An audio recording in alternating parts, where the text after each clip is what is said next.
Hey guys, Derick here. Wanted to talk to you about an absolutely excellent plant. Baptisia or false indigo. What is it? Why do we love it? Well, false indigo is actually in the legume family. People will use this plant in cut flowers, and the foliage itself, even when it's not in bloom, looks absolutely spectacular. You can use those in cut flower arrangements, but when these things bloom out, we're talking wow. And this plant is a spectacular stunner in the garden. Fairly forgiving, but it does like that dry space. I've known people to plant it in a little more of a wet area, but it does prefer that dry area. Now, when you're talking full maximum capacity for flowering, full sun is where you want to go with these. And a lot of these varieties too, you might have an area in your house where you might want to help with some land erosion or something like that. Baptisia is great for that because at maturity, the root set can go down 4 to 5 feet. Now, another thing that Baptisia is really well known for is helping out your garden with nitrogen. This is one of those that helps aid in that area. Also, when it's in full bloom, it doesn't splay out. It stays upright. It gives you a beautiful broadcast of show. And one of the things that I like the most about it is just the versatility here. Some of these, like the American Goldfinch, can grow 3.5 to 4 feet tall. These don't spread, but they do branch out from the base. And that brings me to a really important point on Baptisia. When you are planting these, think tomato. You really want to bury these into the garden with your crown under. So you want to go a little deeper than you would normally go.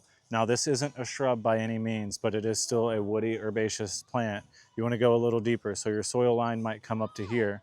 The reason for that is all of these beautiful shoots that come out under the soil will thrive, and they'll come up and provide you with even more stock in that plant.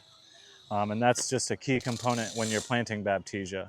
But the flowers on these, think lupine, but a little bit more on the wow side. This is one of those that you can absolutely count on in the garden to give you a beautiful show year after year. A lot of things that I like to plant with this is going to be like bronze leaf fennel,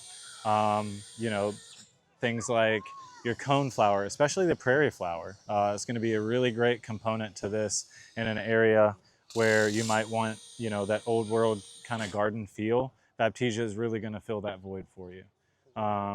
But these 4 amazing plants, and like I said, there is a wide spectrum here. So American Goldfinch, your Indigo Spires, your Grape Escape, those are going to be your larger formats. And then, we have the Sparkling Sapphires, a little more compact of a grower. And again, all of these just grow with a beautiful growth pattern, upright, very well behaved.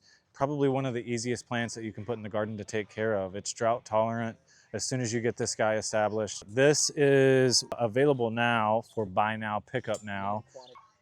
While we do have 4 amazing varieties, they are very limited as we are not able to grow many of these. So they will go quickly.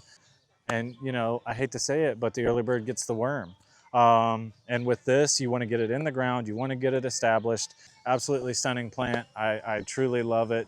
Come talk to me about it if you want. Let's pick you out some companion plants. Let's get you an area built out featuring Baptisia, but it is available now for buy now, pick up now. So get those orders placed online. Come in for a seamless pickup, and we'll get that garden built out. And just a quick reminder, when you do place those orders, you get the best of the best. We go through, we grade the plants, we give you the absolute best specimens possible whenever you do support our pre-order program. So just wanted to say thank you guys for doing that, and I'll see you guys at the ranch.